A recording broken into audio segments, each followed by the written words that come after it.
Hello everyone, আসসালামু আলাইকুম। Welcome to my channel. Pre টেস্টের আগেই সিলেবাস শেষ করার লক্ষ্যে আমরা এগিয়ে যাচ্ছি। আর এভাবেই ডেইলি আমাদের টার্গেট ফিল আপ করতে করতে ইনশাল্লাহ আমরা প্রি টেস্টের আগে অবশ্যই সিলেবাস শেষ করতে পারবো। আর প্রি টেস্টের আগে সিলেবাস শেষ করার জন্য চাই কনসিস্টেন্সি। তাই যত কঠিনই হোক বা যত সময় লাগুক, আমি চেষ্টা করছি আমার ডেইলি পড়াগুলো ডেইলি কমপ্লিট করতে। আর যেহেতু এমনিতেই ফার্স্ট ইয়ারে তেমন কিছুই পড়া হয় নাই, তাই অনেক পড়াই জমে আছে। তো এখন যদি এরকম অবহেলা করে না পড়ি তাইলে আর হয়তো ভালো রেজাল্ট সম্ভব না। আর এইচএসসিতে ভালো রেজাল্টের সাথে সাথে অ্যাডমিশনও অনেক বেশি ইম্পর্ট্যান্ট। সো এখন থেকেই অনেক বেশি রেগুলারিটি মেনটেন করতে হবে। তো যারা এখনও সিরিয়াস না, যদিও বেশিরভাগই সিরিয়াস, তাও যারা এখনও সিরিয়াস না প্লিজ সিরিয়াস হও, কারণ এরপরে আর হয়তো এরকম সময় পাওয়া যাবে না। ধীরে ধীরে প্রেশার বাড়তেছে। আর প্রি টেস্টের পরেই টেস্ট, আর টেস্টের পরে এইচএসসি, আর তারপরে এইচএসসির পরে যে কয়েক মাস থাকে অ্যাডমিশনের আগে, সেই সময়টায় সবাই পড়াশোনা করে। তো ওই সময়ের পড়াশোনা মনে হয় না খুব একটা তফাৎ তৈরি করে। তো যারা এইচএসসি লেভেল থেকেই, স্পেশালি সেকেন্ড ইয়ার থেকে অনেক বেশি সিরিয়াস এইচএসসি এবং অ্যাডমিশন নিয়ে, তারাই ভালো করে।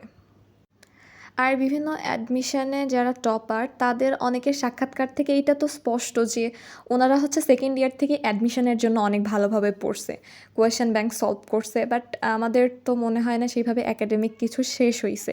সো আমরাও যদি চাই যে আগে থেকেই অ্যাডমিশনের জন্য কিছু প্রিপারেশান নিয়ে রাখতে, তাহলে আগে একাডেমিকটা শেষ করতে হবে।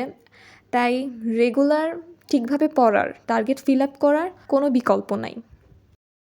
সো এমনি এমনি বসে ফেসবুক বা ইউটিউব স্ক্রল না করে সোজা পড়ার টেবিলে গিয়ে পড়তে বসো। আই থিঙ্ক এইটা পরে মনে পড়বে যে হায় রে, তখন পড়ছিলাম বা তখন পড়ি নাই, তাই এই অবস্থা।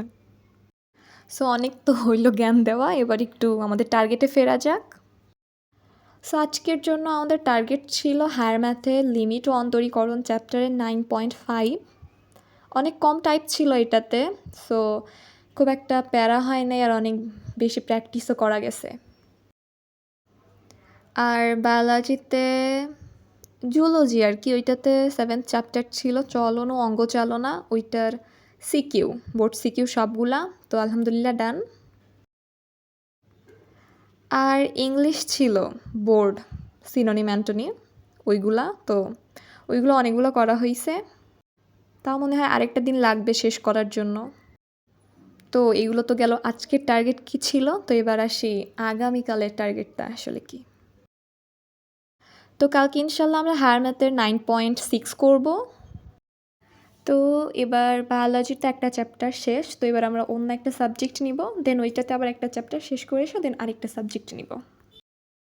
তো আমার মনে হয় এবার কেমিস্ট্রি নেওয়া উচিত, কারণ আমরা ফিজিক্সও পড়ছি, বায়োলজিও পড়ছি, তো এবার কেমিস্ট্রি নেওয়াটাই বেটার হবে। তো কেমিস্ট্রি নিলে আমার মনে হয় অর্গানিক কেমিস্ট্রি দিয়ে শুরু করা উচিত, কারণ এইটাতে মনে হয় অনেকটা সময় লাগবে।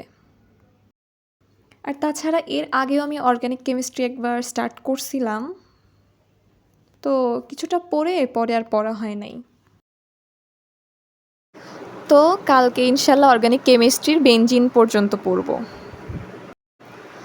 আর ইংলিশে সিনোনিম অ্যান্টোনিম আর যতগুলো বোর্ড বাকি আছে সবগুলো ইনশাল্লাহ পড়ে শেষ করব। সো এই ছিল আজকের ভিডিওতে। ইনশাল্লাহ কালকে আবার দেখা হবে। সেই অবধি আল্লাহ হাফেজ।